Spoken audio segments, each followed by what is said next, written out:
Avec Junior Caldera qui vient tout juste d'arriver au quartier 10-30. À date, la première impression? Eh bien écoute, j'ai hâte que ça commence, je suis un peu stressé, c'est la première fois à Montréal, donc je sais pas trop comment est le public, mais j'ai hâte de voir ça. Des appréhensions peut-être, des petites craintes, qu'est-ce qui pourrait être inquiétant? Ce qui peut être inquiétant, c'est le style musical, quoi. Est-ce qu'ils sont prêts à écouter 2 heures de musique électronique? C'est surtout ça. De toute façon, oui, l'image de la France, de toute façon qu'on a du Canada, c'est des gens très ouverts, très agréables, très gentils. Donc, et puis c'est vrai que là, ça fait 2 jours que je suis là et c'est vrai que ça s'est vérifié. Donc que des bonnes choses sur les Canadiens en tout cas. Qu'est-ce qui vous a donné le goût de vous lancer dans ce milieu-là? Le goût, en fait, c'est parce que j'ai un parcours un petit peu particulier. J'avais fait des groupes de rock avant, quand j'étais adolescent. Et en fait, au fur et à mesure, je me suis mis sur des machines. Et donc j'ai commencé à composer de la musique sur les machines. Et puis là, après j'ai découvert le milieu de la house et de l'électro. Donc je me suis mis à faire de cette musique. Il y a quelques années, quand j'ai commencé, j'espérais arriver à tourner dans le monde entier.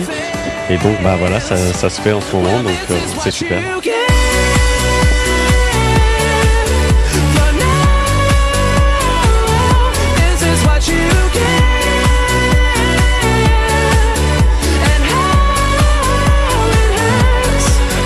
Comment vous faites pour sélectionner les voix dans vos chansons? Parce que des fois, oui, c'est le DJ qui chante. Souvent, non. On fait d'abord l'instrumentation. Et après, on s'imagine une couleur de voix sur le morceau. Et à partir de là, on dit, tiens, ça va être un garçon ou alors il faut ou une fille. Et là, je verrai un truc un peu plus house ou un peu plus rock. Et là, c'est de là qu'on cherche la personne qui collera le mieux. Vous faites des auditions?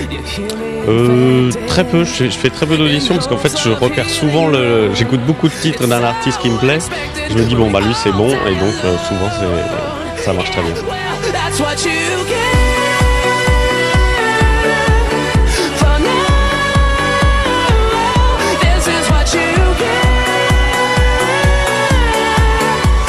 Comment on sent quand on passe de la France à l'Angleterre, à Montréal, la rive sud de Montréal?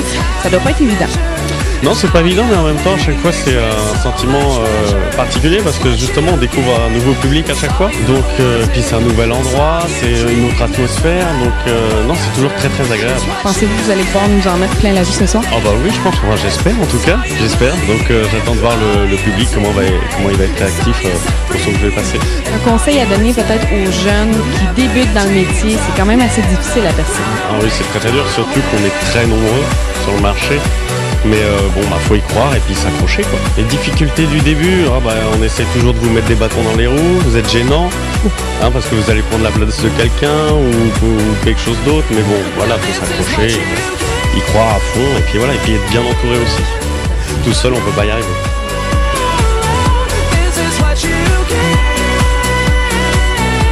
Les projets qui s'en viennent? C'est de faire un deuxième album là. Donc, je suis déjà en train de travailler dessus et avec de très belles collaborations qu'il y aura. Est-ce qu'on peut en savoir une ou deux? Non, on peut pas. C'est secret. On va vous revoir ici. Moi j'espère. Bon show. Merci beaucoup. Est-ce qu'il y a des endroits à Montréal que vous aimeriez découvrir, des choses que vous voudriez manger ici? Oui, on m'a parlé de la poutine. Oui, qu'il fallait absolument goûter cette chose-là. Je crois que c'est des frites avec une sauce au roquefort, c'est ça? Oui, et du fromage en grains. Voilà, donc il fallait absolument goûter ça. Donc ça, et puis ensuite, je pense qu'on va essayer de me faire visiter un petit peu dimanche, parce que là, après, demain, j'ai une autre date, donc ce sera dimanche.